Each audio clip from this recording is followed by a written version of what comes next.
Assalamualaikum warahmatullahi wabarakatuh. Alhamdulillah rabbil alamin wassalatu wassalamu ala asyrafil anbiya'i wal mursalin sayyidina Muhammadin wa ala alihi wa sahbihi ajma'in. Subhanaka la ilma lana illa ma 'allamtana innaka antal alimul hakim.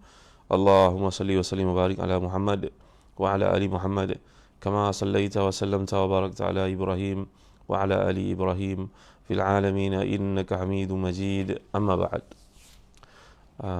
Sahabat dimuliakan Allah sekalian, cengkerik masalah semua yang hadir pada pagi yang mulia ni. Pagi kita bercuti pada bulan Maulid Nabi sallallahu alaihi wasallam.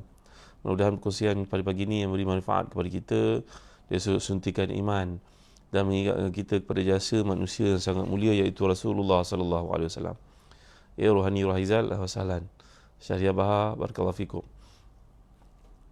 Betapa hebatnya Rasulullah SAW ini, sebagaimana yang Allah firmankan, ya Hakim, humble, barakallahu fikum. Ya Jainash, Farid Misbah, ahlan wasahlan kepada semua yang hadir. Pagi ni mungkin sebahagian daripada kita bercuti. Marilah sama kita ambil pedoman daripada kehidupan Nabi sallallahu alaihi wasallam. Kerana Allah telah menyatakan, a'udzubillahi minasyaitonirrajim, wa ma arsalnaka illa rahmatan lil alamin. Dan tidaklah kami mengutuskan kau wahai Muhammad melainkan pembawa rahmat ke sekalian alam. Ya, kata para ulama, contohnya dalam kitab Syifa fi Huquqil Mustafa, ya Jia Tini barakallahu fikum, bagaimana zaman ni alhamdulillah semua yang hadir, jangan lupa kongsi dengan teman kita yang lain. Mungkin pagi ni sambil berehat, sambil bersarapan, yang berpuasa, mungkin bagi mereka yang sedang menuju ke tempat kerja, kalau ada yang bekerja, Khadijah alhamdulillah ya. Iaitu apakah maksud rahmat ini seperti disebut dalam kitab Syifa fi Huquqil Mustafa Nulia, ya.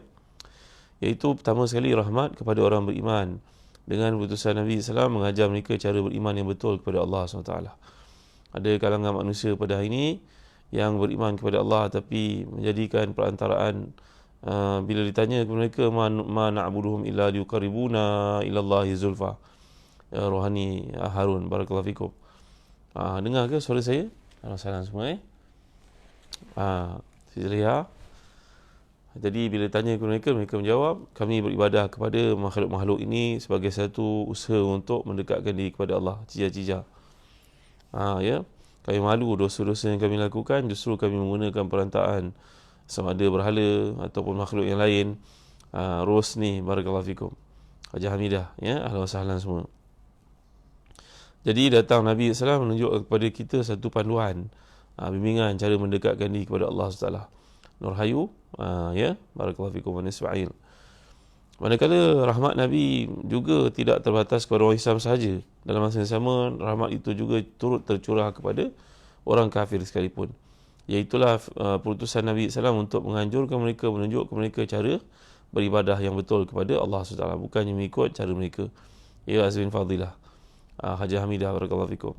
Jadi datang Nabi untuk memujuk, membimbing, berdakwah kepada si kafir. Dan andai si kafir tidak masuk Islam sekalipun, tiada tindakan apa-apa kepada mereka melainkan kena bayar jizyah saja. Kerana haram atas orang Islam untuk memerangi orang ini apabila mereka sudah menunjukkan kepatuhan. Zaman pemerintahan Islam daripada dulu sampai ke sekarang menunjukkan perkara ini mumtaz, ya. Walaupun negara kita sebagai contohnya bukanlah sebuah negara Islam sepenuhnya, tapi kita tidak menganiaya hak-hak orang kafir untuk duduk di sini. Bahkan sebagai mereka mencatat kejayaan luar biasa sekali ni Adam, ya, Shah Jahan, Masaid, barakallahu fikum. Jadi begitu juga putusan Nabi kepada binatang, kepada makhluk. Walaupun kepada ayam yang nak disembelih itu diajar kepada kita untuk buat ihsan. Ya, antahudu syafratakum wa anturihu zabihatakum, kata Nabi sallallahu alaihi wasallam, Imam Hanafi. Iaitulah bila nak menyembelih sekalipun, sembelihlah dalam keadaan gunakan pisau yang tajam. Dengan pisau yang tajam itu dapat menyegerakan kematian makhluk itu. Zuri, ya. Jadi begitulah rahmat Nabi SAW kepada sekalian makhluk, termasuk juga kepada jin. Kerana jin juga terbahagi kepada jin Islam dan jin kafir. Jin Islam berpeluang untuk masuk syurga, jin kafir berpeluang untuk tidak dikenakan hukuman kepadanya apabila mereka bertunduk kepada Islam. Ya, bunga buguran alhamdulillah. Pagi ni saya nak ceritakan sikit tentang sirah kekasih kita Muhammad sallallahu alaihi wasallam, iaitu pada peringkat kelahiran baginda sahaja. Mengikut pandangan kebanyakan para ulama sirah, kelahiran Nabi berlaku pada 12 Rabiul Awal. Maklumlah pada masa itu belum ada catatan hadis yang merujuk kepada kelahiran Nabi, kerana Islam ini dibukukan selepas Nabi menerima watikah daripada Allah SWT. Maka mulalah era pencatatan oleh para sahabat. Adapun sebelum itu, tidak dapat dipastikan tarikh yang tepat kelahiran Nabi. Cuma kebanyakan mereka beranggapan ia berlaku pada bulan Rabiul Awal, iaitu 12 Rabiul Awal tahun Gajah. Ya, tuan-tuan, saya sebenarnya sudah menyiapkan sebuah buku bertajuk Sirah Kekasih Nabi Muhammad SAW. Alah, buku ni di peringkat akhir, tengah warna tengah design, tuan-tuan, dah design siap, ada peta-peta ensiklopedia Nabi SAW ini yang telah saya siapkan bersama dengan sahabat baik saya, Ustaz Wahid. Mudah-mudahan tak lama lagi boleh terbit buku ni, tuan-tuan boleh dapatkan, insya-Allah. Alhamdulillah, fadilah Allah. Jadi melihat kepada kelahiran Nabi ini, Nabi lahir dalam keadaan pada tahun Gajah, iaitu tahun ketika Abraha menyerang Mekah dan berusaha untuk merobohkan Kaabah. Lalu Allah Ta'ala telah melihara Kaabah itu dengan perutusan burung ababil yang menghancurkan tentera Abraha. Maka tuan-tuan dimuliakan sekalian, kemudian Nabi lahir dalam keadaan ayahandanya sudah pun wafat sebelum Nabi dilahirkan. Maka menjadi tradisi orang-orang Arab menghantar anak-anak kelahiran yang baru dilahirkan ke kampung-kampung dengan tujuan untuk disusukan, dan di sana mereka dapat belajar bahasa Arab yang fasih dan belajar survival. Sa'adiyah Abdul Ghani, barakallahu fikum, Ghani Abdul Malik. Maka yang mengambil Nabi adalah keluarga Halimatus Sa'adiyah, satu wanita bersama dengan suaminya yang pada masa itu sedang mengalami zaman kemelaratan, zaman kesusahan. Dan menurut Ibnu Hisham, Nabi SAW ketika datangnya Halimah itu untuk mencari habuannya, semua anak sudah diambil orang. Arab ni seperti dikatakan mempunyai tradisi, iaitu mengambil anak-anak angkat dengan tujuan untuk menambah pendapatan mereka, dan bagi orang yang punya anak itu, agar anak-anak tadi seperti digambarkan dapat dihantar ke kampung-kampung dan biasa dengan cuaca yang di kampung, biasa belajar bahasa Arab daripada kampung, yang bahasa Arab itu di pedalaman, di kalangan orang Badui lebih fasih daripada orang yang di bandar. Maka Halimah peringkat awalnya telah pun melihat bahawa tiada lagi bahagian untuknya, semua orang dah ambil bahagiannya, tinggal cuma seorang perempuan dengan bayinya. Yang tergambar di fikiran Halimah pada masa itu, kata Ibn Hisham, iaitulah, Waalaikumsalam warahmatullahi taqwa, barakallahu fikum. Terima kasih. Jangan lupa share pada teman kita yang lain pagi ni. Mungkin dengan tuan-tuan yang bercuti, yang sedang puasa, bulan Maulid ini, bulan kelahiran Nabi kita sallallahu alaihi wasallam. Mudah-mudahan ada sedikit manfaat yang boleh saya kongsi dengan tuan-tuan dalam masa yang terbatas ini. Baik, Halimah melihat tiada lagi bayi yang tinggal melainkan budak ini dengan ibunya.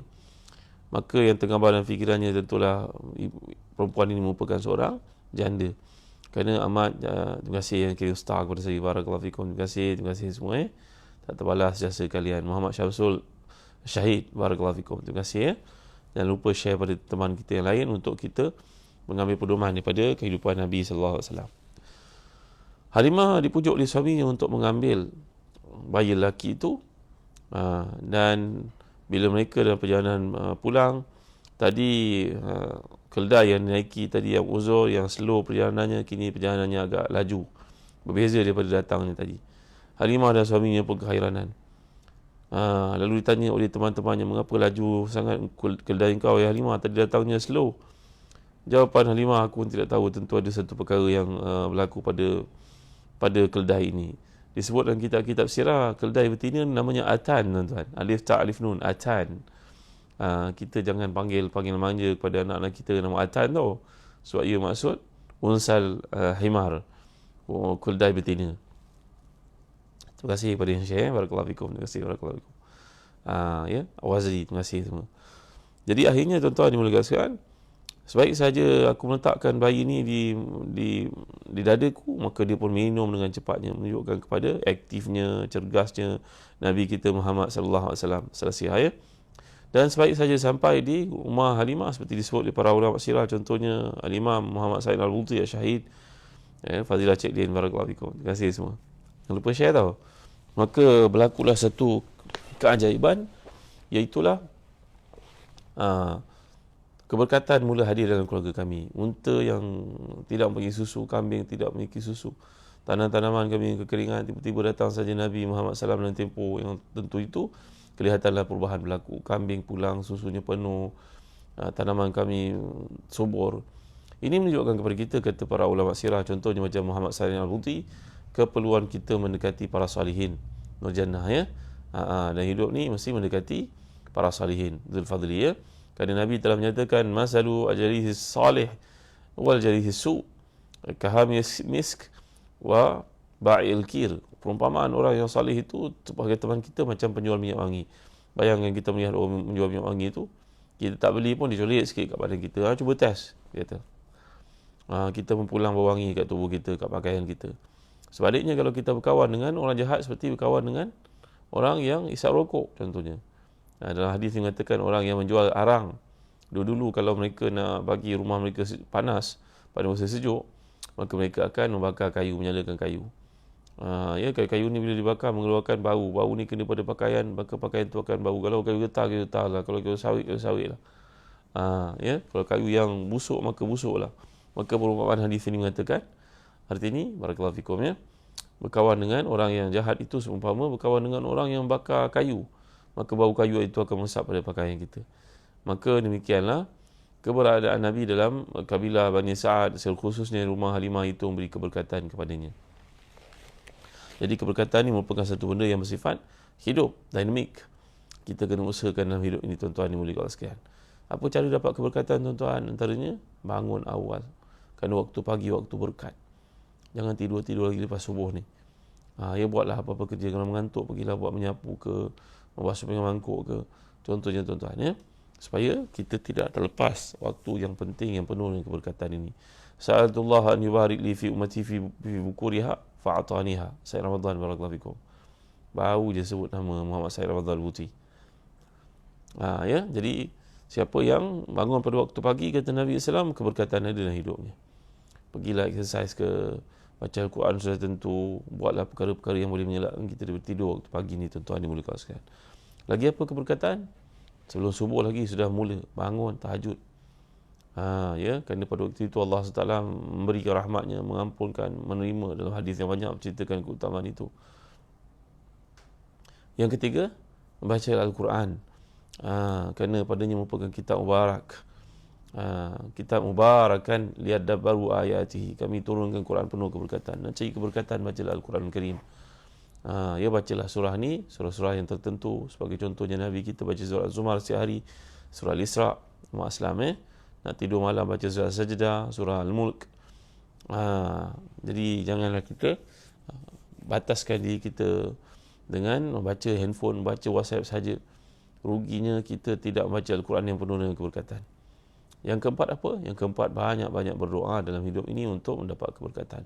Contohnya doa yang selalu saya ajar kepada tuan-tuan, doa Nazim Malik yang Nabi bacakan untuknya, Allahumma akthir mali wa waladi wa wasi'li fidari wa barik fi ma ataitani.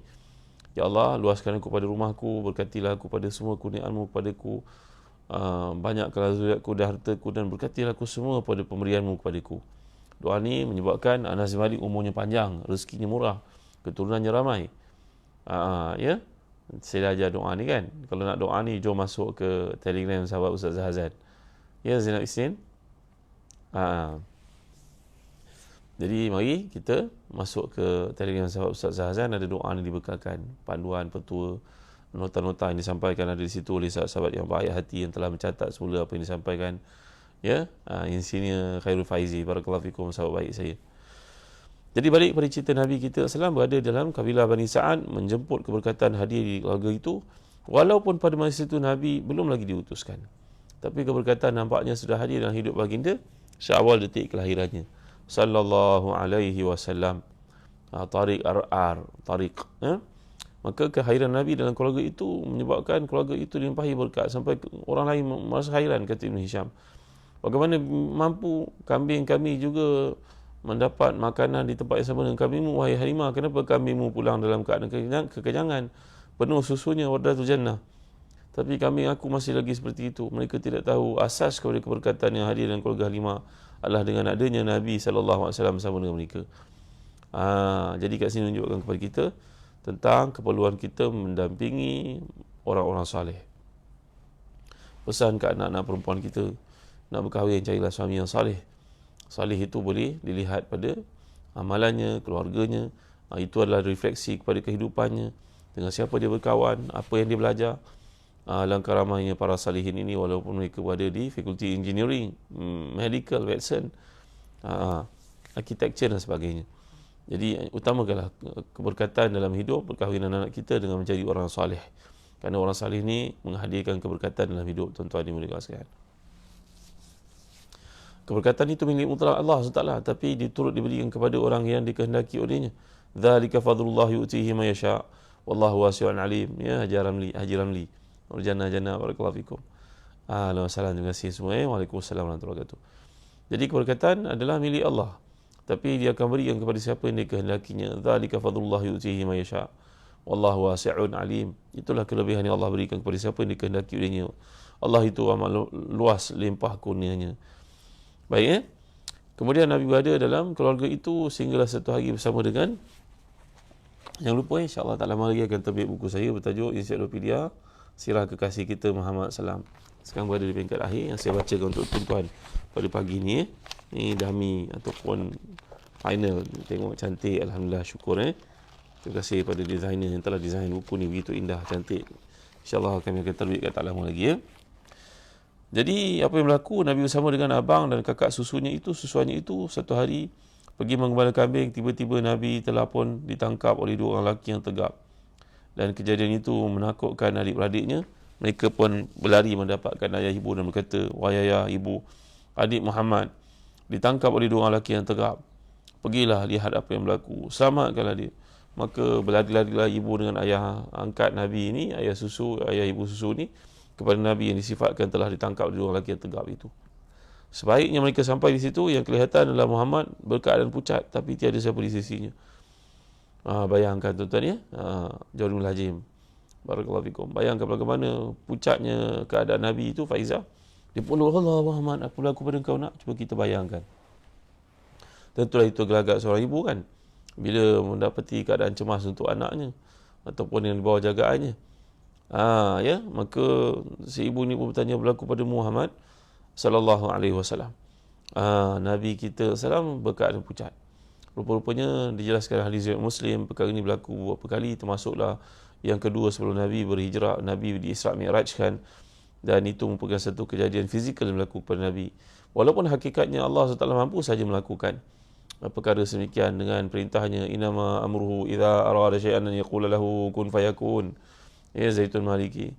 Pokoknya Allah SWT bila mengkehendaki memazalani satu perkara, hanya firman kun fayakun, maka jadi, maka jadilah.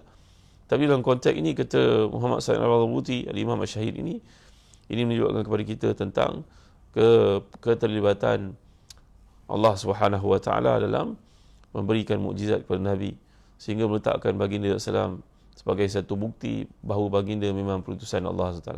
Kalaulah ia merupakan perkara bersifat maddi, tentulah kita ini sebagaimana orang boleh buat rawatan muka, boleh rawatan kecantikan, kosmetik sebagainya, maka kalau rawatan itu bersifat fizikal, maka tentulah boleh dilakukan pada hari ini. Tuan Nasir yang mulia, Mas Fani Ahmad, tentu ada klinik yang boleh membersihkan hati dengan sifat mengikut Nabi SAW. Kerana perkara itu fizikal? Tak. Ia bukan perkara fizikal, ia satu benda bersifat rohaniyah, ma'nawiyah. Kerana itu adalah ketetapan Allah untuk seorang manusia yang bakal lantik menjadi Nabi, menggalas kepadanya tanggungjawab yang besar, iaitu perutusan, risalah dan juga nubuah. Adriana, barakallahu fikum, ahlan wa sahlan semua. Terima kasih kerana hadiah tahu. Terima kasih kerana share pada teman kita yang lain. Moga pagi-pagi ni berehat dan perjalanan kepada mana ke, yang sedang puasa ke, cari keberkatan yang kita dengar kehidupan Nabi SAW untuk jadi pedoman. Dan apa yang saya petik ni pada kitab yang bakal terbit, namanya Ensiklopedia Hayat Kekasih kita Muhammad SAW, kasih saya dan tuan-tuan Rasulullah SAW. Maka kejadian bersihkan hati ini berlaku beberapa kali dalam hidup Nabi sebagai menunjukkan kepada kita kewajipan kita ini mengamalkan ilmu tazkiyatun nufus, belajar ilmu tasawuf, belajar ilmu bersih hati untuk mengajar keikhlasan dalam diri. Kalau tidak ada keikhlasan, maka sia-sialah amalan yang dilakukan. Yauma la yanfa'u malu wala banun illa man atallaha biqalbin salim. Hari yang akan tiba di akhirat nanti tidak memberi manfaat kepada siapa pun melainkan datang kepada Allah dengan bau hati yang selamat sejahtera. Anak ramai pun belum tentu berguna, mungkin menjadi musibah untuknya. Harta banyak belum tentu berguna, mungkin menjadi satu wabal, musibah ke atasnya. Ya, selamat pagi semua. Izam Amur, barakallahu fikum. Terima kasih. Tapi yang datang bertemu dengan Allah, hati yang selamat sejahtera itu mematuhi Islam, mengikut cara Nabi dan ikhlas dalam beribadah. Syarat ibadah ni ada dua je tuan-tuan. Ikut Nabi, ikhlas kepada Allah. Ikhlas ikut Nabi. Tolak satu, jawapannya kosong. Ya, tak ada guna kita buat satu benda itu ikut Nabi tapi tak ikhlas. Ataupun ikhlas tapi tak ikut cara Nabi SAW. Maka rugilah kita dalam amalan itu, ya. Baik, jadi pembersihan hati ini merupakan satu perkara yang bersifat ma'nawiyah. Walaupun ia berlaku, Nabi pernah menunjukkan kepada pembantu-pembantu baginda, khadam-khadam baginda SAW tentang dadanya yang pernah dibelah. Ada kesannya oleh Jibril dan Mikail datang itu. Walaupun ia nampak seperti fizikal, tapi yang lebih penting ia merupakan satu ketetapan Allah bagi mengajar kita pentingnya dalam kehidupan ini mempunyai sifat ikhlas. Belajar untuk menghakis, membuang, meluputkan sifat riak, menunjuk-nunjuk, ujub, ghurur dan sebagainya daripada namanya mazmumah. Baik, jelas para ulama lagi, Nabi SAW sejak kecil lagi sentiasa selalu keluar daripada rumah pada waktu malam untuk melihat keajaiban penciptaan langit dengan bumi. Sedangkan baginda masih kecil dengan usia 3 hingga 4 tahun pada masa itu. Anak kita 3-4 tahun masih kecil lagi boyang-boyang. Tapi Nabi SAW dengan kematangannya berfikir, waktu malam Halimah berkata, aku kehilangan Muhammad dalam dakapan aku mau cari-cari dia. Kalau kabut ini, ibu ini mencari Muhammad SAW. Rupa-rupanya melihat pintu rumah, di luar rumah Muhammad sedang melihat langit dan bumi. Inna fi khalqis samawati wal ard wa ikhtilafil laili wan nahar la ayatin li ulil albab alladhina yadhkuruna Allaha qiyaman wa qu'udan wa 'ala junubihim wa yatafakkaruna fi khalqis samawati wal ard. Rabbana ma khalaqta hadza batila subhanaka faqina adzaban nar. Kelihatan Nabi kita luar rumah sedang melihat langit, melihat bulan.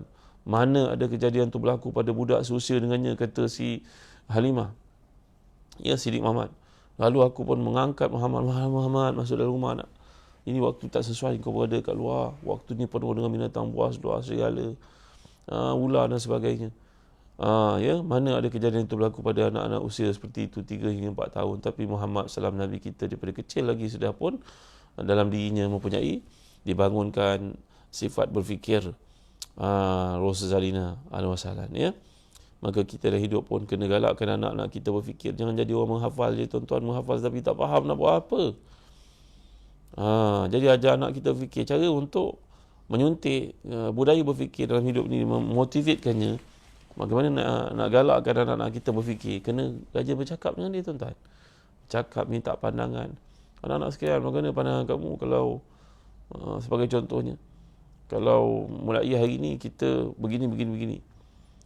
Contohnya, tuan-tuan, ajak mereka berfikir. Ayah lihat, kalau pinggan mangkuk begini, ayah saja bersihkan, kita buat jadual. Apa pandangan kamu? Siapa nak mulakan? Ajak berfikir, walaupun ada perkara yang kecil, tuan-tuan.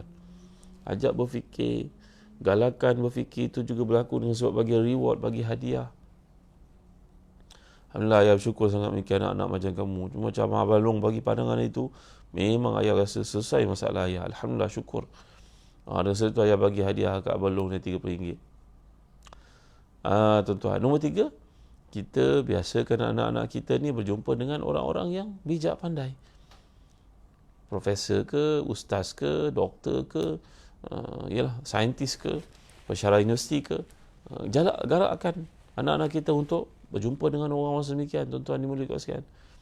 Kalau kita lihat macam mana untungnya Anas bin Malik radhiyallahu anhu bila Nabi berhijrah ke Madinah, ibunya dan bapa tirinya itu telah menghantar Anas ini untuk belajar dengan Nabi SAW, menjadi khadam kepada Nabi. Anas mengatakan, aku melihat Nabi tidur, aku melihat Nabi bekerja, aku melihat Nabi bagi makan salat. Jadi bayangkan, duduk bersama dengan orang yang hebat seperti Nabi SAW itu, akhirnya menjadi satu investment besar kepada Halimah, kepada Ummu Sulaim dan ayahandanya Abu Talha. Kerana Anas membesar bukan saja sebagai seorang budak yang bijak, malahan penghafal hadis Nabi SAW. Usahawan yang hebat. Jadi kita dah hidup ni, tuan-tuan, kena galakkan anak-anak kita berfikir dengan cara demikian. Bawa anak-anak kita pergi ke sekolah, jumpa dengan orang-orang bijak, hantar mereka pergi sekolah, hantar mereka membaca. Apa yang tuan-tuan lakukan betul dah. Tapi jangan lupa kena adakan peluang juga berjumpa dengan para hafiz, para qurra. Kalau ulama-ulama besar datang ziarah, minta doa daripada mereka. Ialah mereka musafir, mereka pun orang-orang mulia, keluarga mulia sebagai contohnya. Jadi ini berlaku kepada Nabi kita SAW. Sejak kecil lagi baginda keluar dari rumah pada waktu malam, dan baginda sallallahu alaihi wasallam akan melihat keadaan langit, bulan, bintang dan sebagainya. Baik. Ya, lagi yang dapat kita lihat Nabi sallallahu alaihi wasallam sejak daripada kecil ini, lagi baginda sallallahu kemudian bila dipulangkan kepada keluarganya, kepada ibundanya, kepada Aminah. Kemudian Aminah membawa Nabi sallallahu menziarahi kubur pusara ayahnya di Abwa, di Madinah. Kemudian dalam perjalanan pulang itu di Abwa, Aminah jatuh sakit dan meninggal dunia, dan Nabi dibawa pulang ke Mekah oleh pembantunya bernama Ummu Aiman, dan kemudian Nabi dipelihara oleh datuknya bernama Abdul Muttalib. Rupanya dengan Abdul Muttalib pun tidak lama, Abdul Muttalib pula wafat, usia Nabi pada masa itu 8 tahun. Dalam kitab-kitab sirah menyatakan demikian. Pelajaran daripada peristiwa ini tuan-tuan adalah untuk mengajar kita dalam kehidupan ni, latih diri untuk jadi independent, tak mau dependent, independent. Kalau anak kita pergi asrama sebagai contohnya kena buli ke asrama, tak payahlah kita ni ambil berat sangat tuan-tuan, melampau-lampau sangat. Biasalah budak lelaki. Maksud saya, jangan kita ni pergi, kalau kena sikit-sikit itu biasalah tuan-tuan, asalkan tidak cedera parah. Saya sendiri pun selalu kena buli tuan-tuan. Kena basuh baju sini biasa. Kita bawa makanan, mereka yang makan biasa. Dia suruh ambil makanan, suruh buat air biasa, suruh buat Maggi biasa. Ya tuan-tuan, latih anak kita untuk independen. Dah kita hantar dia kat asrama kan, takkan tiap hari kita nak pergi jenguk dia. Takkan tiap hari kita nak pergi tengok, nak buat pembelaan pada dia pula. Pandai-pandai lah kau hidup nak. Kau duduk kat asrama ni, dulu ayah pun demikian juga Zuraidah. Tapi kau nak mengelakkan dirimu daripada dibuli orang, kau berkawanlah dengan orang yang kuat tapi baik. Kuat tapi baik. Kuat badannya, keberaniannya, bercakapnya, confident. Lepas tu rajin pula pergi ke surau asrama. Maka orang demikian kalau kau dekati, yang kau raikan dia, maka gangster-gangster, bukan gangster tuan, budak-budak nakal kat sekolah ni akan takut pada kau. Contohlah tuan-tuan. Ya, Masya Allah, rindu sangat dengan Rasulullah SAW, ya. Baik. Jadi kematian insan-insan yang penting, ayahanda, baginda, bonda, datuknya, adalah menunjukkan kepada kita supaya tiada unsur-unsur pendidikan ini, kata pengkaji-pengkaji kemudian nanti yang muncul akan mengatakan, supaya tidak menjadi alasan kepada mereka mengatakan bahawa Muhammad mendapat ilmu kepimpinan ini pada datuknya Abdul Muttalib, seorang pemimpin, ataupun ayahanda, seorang bijak, ataupun ibundanya. Maka tidak berlaku itu semua, kerana insan-insan penting dalam hidup yang mencorakkan kehidupan seseorang anak itu sudah tiada. Jadi ini adalah satu pengajaran penting bahawa memang Allah SWT nak menunjukkan kepada manusia pendidikan itu berlaku direct daripada Allah SWT. Wallazi ba'atha fil ummiyina rasulan minhum yatlu 'alaihim ayatihi wa yuzakkihim wa yu'allimuhumul kitaba wal hikmah wa in kanu min qablu fi dhalalin mubin. Dialah yang telah mengutuskan di kalangan orang-orang ummi itu yang tidak membaca dan menulis, seorang manusia yang mengajar kepada mereka Al-Quran dan juga As-Sunnah, sedangkan mereka sebelum itu berada dalam kegelapan yang nyata, dalam kesesatan yang nyata. Jadi tuan-tuan dimuliakan sekalian, di sini menunjukkan kepada kita bahawa penting dalam hidup ini mengasah bakat kepimpinan dalam diri anak-anak. Latih mereka untuk independen, latih mereka, bagi-bagi kerja pada mereka. Buat jadual tuan-tuan. Cuti panjang, buat jadual. Siapa basuh baju, siapa sedia baju, siapa basuh pinggan, siapa mop lantai, siapa benda ni nampak kecil tau. Tapi penting tuan-tuan untuk latih keseragaman berfikir dan juga pengagihan kerja, kepimpinan. Ayah kalau tak ada pada kali ni, ayah pergi keluar, ni Kak Long jadi ketua, ikut taat pada dia, sam'an wa ta'atan. Next kita keluar pula outstation, sekarang itu Kak Long dah pegang jawatan kan, ni kita bagi pada Kak Ngah pula, taat pada dia. Contohnya tuan-tuan ni boleh kongsikan, latih. Seperti mana kita nak bangunkan sifat independen dalam diri anak-anak. Latih mereka untuk bercakap dan puji mereka, apa yang betul puji. Jangan keji je tapi tang puji, berat sangat mulut nak mengucapkannya. Kalau marah tu marah betul-betul. Bila nak puji benda yang baik dia buat, satu je bagus, satu je perkataan. Kalau marah entah apa-apa ayat dia sebutnya. Tak adil kita ni tuan-tuan kepada anak-anak. Antara report yang menunjukkan bahawa bagaimana anak-anak ni menjadi marah dengan ibu ayah dan lebih senang berkawan di luar kerana ibu ayah tidak ada appreciation pada mereka, tak appreciate mereka. Abu Auni barakallahu fikum, ahsanallahu ilaikum. Jadi sebagaimana kita puji orang kat luar, pujilah juga anak kita, puji isteri kita. Kalau kita dengar tengah telefon, ya, okey. Dah Kalau tengah cakap macam tu, memang sah-sah lah tengah bercakap dengan bini lah tuan-tuan. Kalau bercakap baik je orang, mana tengah cakap dengan bini orang lah tu. Begitu ke? Tak betul kan? Amalkanlah akhlak Nabi dalam hidup. Ya, bahawa Nabi meringankan kerja isteri baginda salam. Kalau kita ibaratnya basuh pinggan mangkuk, sedia baju, gosok baju, buat sendirilah. Ya, bersihkan tahi cicak, lap rumah. Ya, tuan-tuan dimuliakan Allah sekalian. Inilah kerja Nabi kita kalau kita nak kaitkan. Jangan kita baca, setakat baca cinta, rindu, tapi amalnya tidak. Ikutlah. Adriana, hijrah biiznillah, barakallahu fikum. Sangat banyak pengajaran yang saya nak kutip bersama, nak bincang bersama tuan-tuan, fiqh sirah di sebalik kelahiran manusia yang sangat mulia ni, iaitu yang disambut kelahirannya walaupun baginda telah meninggal kita lebih 1400 tahun yang lalu. Sebutlah mana-mana tokoh yang ada di dunia. Tentulah tokoh-tokoh itu bila kita cek, tak lain daripada mempunyai dua versi dalam penilaian manusia. Versi baik, versi buruk. Mana-mana orang, versi baik, versi buruk, mesti ada. Versi yang baik, cerita kehebatannya, kedermawanannya, kenegaraannya, apa lagi, kebangsaannya apa. Tapi versi yang buruk, mungkin dia merupakan merampas harta orang, menganiaya orang, bunuh orang, kaki perempuan. Semua tokoh di dunia, melainkan Nabi kita Muhammad SAW. Tak ada satu side pun seperti yang dikatakan Joram ni siapa pula? Dia merupakan seorang dari Netherlands, daripada Belanda, yang mempunyai asal-usul anti-Islam yang amat sangat racist, benci kepada orang Islam. Tapi bila dia nak tulis buku tentang anti-Islam, dia seorang terpelajar, ahli parlimen tau. Saya ada masukkan dalam Facebook saya kisah tentang keislamannya. Dia pun mengkaji, akhirnya ketika dia bertanya pada Dr. Abdul Hakim Murad, seorang profesor di Oxford dalam bidang Islamic Studies, minta tentang rujukan tentang Nabi kita, maka Abdul Hakim Murad berkata kepadanya, engkau kalau nak tulis tentang Islam, jangan tulis daripada ateis, jangan ambil pandangan daripada Kristian, ambil pandangan daripada orang Islam lah.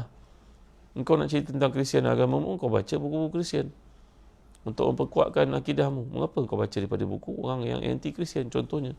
Maka demikian juga engkau nak kaji tentang Islam, baca daripada sumber Islam yang betul. Dia membaca kisah tentang Islam, rahmat Nabi kita tuan-tuan. Hindun pernah merancang dan berjaya membunuh pakcik Nabi yang amat disayangi oleh Nabi, uncle favorite Nabi, iaitu Hamzah, dalam perang Uhud. Walau begitu, kita baca kisah bagaimana diperlakukan kepada mayat Hamzah. Mungkin ada yang exaggerate, yang melampau-lampau, dimakan hatinya, tak sampai ke tahap macam tu, tapi ditamthil, dicincang-cincang badan Hamzah tu oleh Wahsy. Kemudian kedua-duanya masuk Islam. Alhamdulillah, ini hidayah daripada Allah. Walaupun Hindun telah merancang dan berjaya membunuh Hamzah yang sangat disayangi Nabi itu, tapi ketika berlaku pembukaan kota Mekah, apa yang dilakukan Nabi kepada Hindun dan juga geng-geng yang terlibat, Nabi mengatakan, idhabu fa antum tulaqa, pergilah kamu semua dibebaskan. Aku berkata kepada kamu macam dikatakan oleh saudaraku Yusuf kepada abang-abangnya yang bersalah. Apa kata Nabi Yusuf kepada abang-abangnya? La tathriba alaikum al-yawm yaghfirullahu li wa lakum. Tak ada sebarang hukuman untuk kamu. Semoga Allah Ta'ala mengampunkan aku, mengampunkan kamu. Walaupun abangnya pernah menolak dia, mendajalkan dia, jatuh dalam pergi buta. Tapi Nabi Yusuf sikit pun rasa marah dan juga rasa nak ambil dendam tidak ada dalam dirinya. Maka demikian juga aku, kata Nabi SAW. Aku Nabi-Nabi begitu perangai. Aku ampunkan kamu semua. Allahu Akbar. Abdul Hakim Murad mencadangkan kepada Joram ini, seorang yang terpelajar dari Belanda, untuk baca kisah Nabi kita SAW sampai ke episod ini. Dia berkata ini bukan manusia biasa. Kalau nak katakan Nabi poligami, itu Nabi Ibrahim pun poligami. Nabi Sulaiman lagi ramai isinya sampai 1000 orang. Betul tuan. Ini sebut dalam kitab Taurat sebagai contohnya. Maka kalau nak blame Nabi kita atas dasar ramai isteri, Nabi-Nabi yang lain pun punya ramai isteri. Maka tak boleh blame. Tapi bila baca kisah Nabi satu-satu, maka mulalah subur dalam dirinya keimanan, dan akhirnya Joram ini, apa namanya, nama penuhnya, tuan-tuan melihat seorang ahli parlimen Belanda yang masuk Islam. membaca, mengkaji, melihat setiap episod hidup Nabi itu rahmat. Ya, setiap peristiwa yang berlaku dalam hidup Nabi itu rahmat, yang rahmatun mihdatun, rahmat yang dihadiahkan kepada umat ini. Maka akhirnya Joram ini pun masuk Islam. Ini cerita sekarang tuan-tuan, bukan cerita lama, cerita sekarang dalam waktu kita sekarang ni. Tahun 2000 ni tuan-tuan, 2000 lebih-lebih ni. Beliau masuk Islam dengan jadi pendakwa dan menubuhkan satu